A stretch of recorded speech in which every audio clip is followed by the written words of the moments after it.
Bonjour mes bien-aimés, bonjour mes frères et sœurs.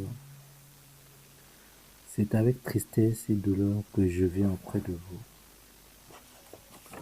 Vous apportez les paroles du Seigneur, un message pour l'Église, pour ce temps de la fin. Cela s'est passé le jeudi 18 à 15 heures. En étant dans la présence du Seigneur, le Seigneur m'adressa ces paroles par son esprit, en me disant, dis à mon peuple, dis à mon Église, dis-leur, va leur dire que je reviens bientôt et de se préparer et de se sanctifier davantage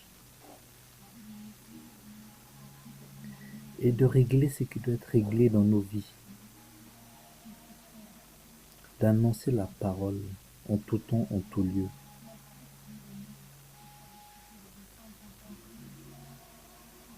Je suis pressé, Dieu le Seigneur, de revenir.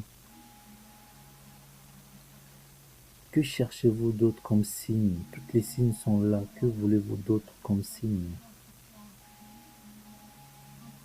Il me passa les passages de Matthieu 24 et Matthieu 25, Apocalypse chapitre 1 jusqu'au chapitre 12, 2 Thessaloniciens 2, 2 Timothée 4, 3. Et le Seigneur va dire encore, le monde préfère le mensonge qu'à la vérité. Le monde refuse ma parole, préfère le mensonge. Je suis plus qu'à la porte. Mais avant que je revienne, il faut que d'abord l'Église soit purifiée par la persécution à venir. Et je disqualifie les faux, les faux. Mon jugement est déjà là.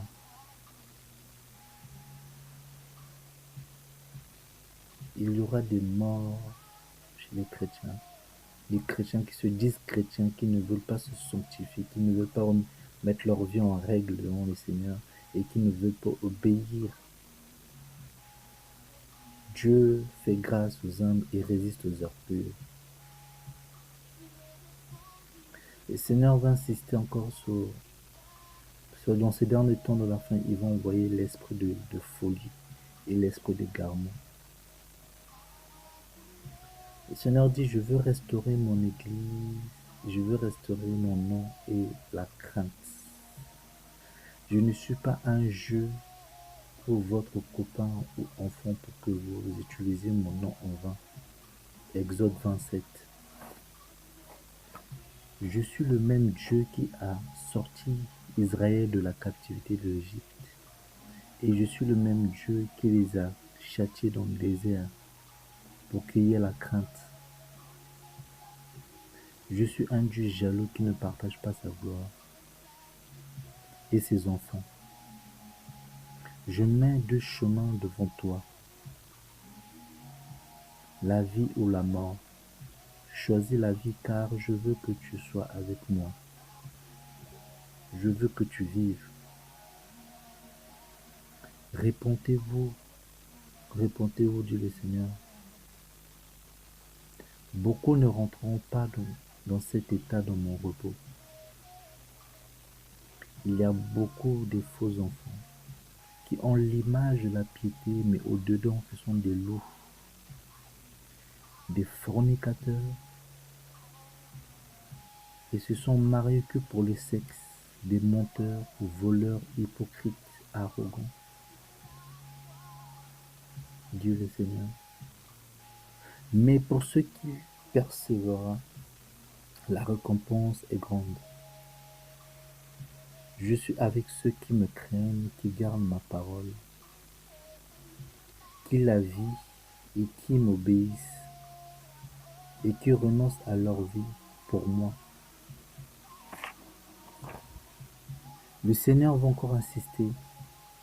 Il y aura de plus en plus la tentation et la séduction dans le monde. Satan était décidé encore et encore de faire la guerre à ceux qui ont les témoignages de Christ en eux. Son objectif, c'est de voir beaucoup de mes enfants périr et ma création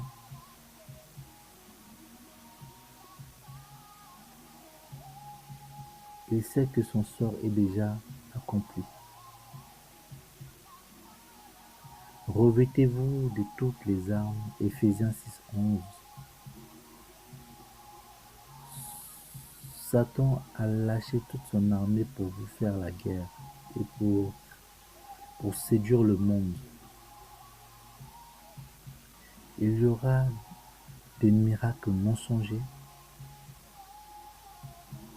Il y aura de plus en plus de manifestations dans le monde contre les systèmes en place. Il y aura de plus en plus la famine, une fausse paix. Il y aura de plus en plus la crise.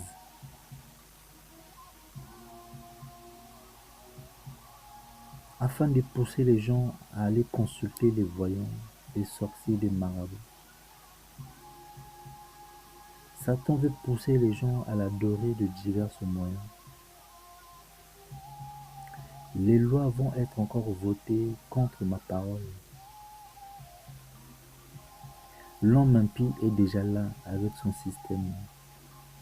Vous le verrez bientôt se manifester. Il y aura de plus en plus de morts et des attentats dans le monde. Il y aura le chaos, la guerre civile, des guerres civiles, de peuples qui se souleveront contre le système en place. Le racisme, c'est pour ça qu'il y a beaucoup des immigrés qui rentrent en Europe pour emmener la révolte au peuple européen.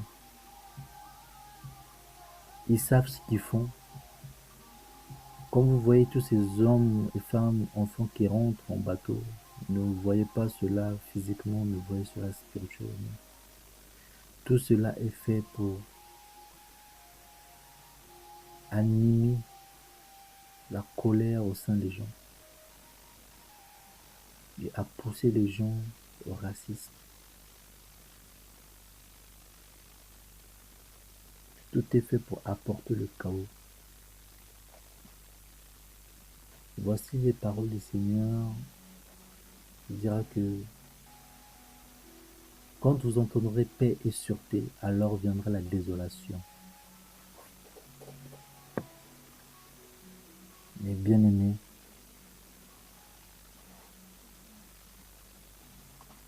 et voici une dernière parole du Seigneur. Je vous aime, mon Église.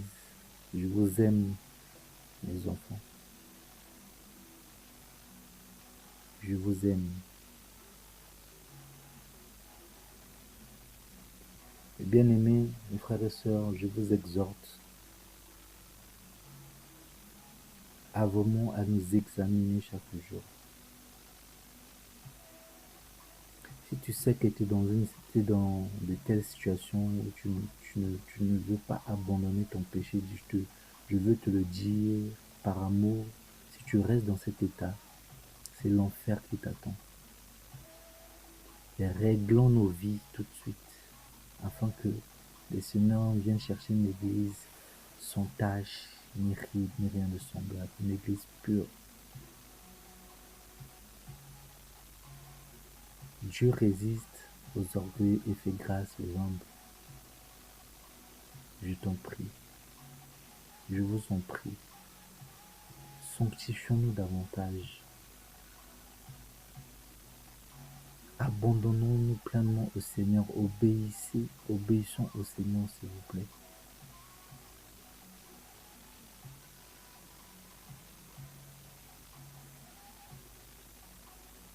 C'est avec ces mots que je vais vous laisser méditer sur ce que le Seigneur vient de dire et que chacun de nous connaisse sa situation et de s'examiner et Que le Seigneur vous donne la force d'abandonner ces choses et de venir auprès de lui, de tout confesser. Il est juste et fidèle de nous pardonner nos péchés si nous le confessons. Soyez bénis dans le nom puissant de Jésus de Nazareth.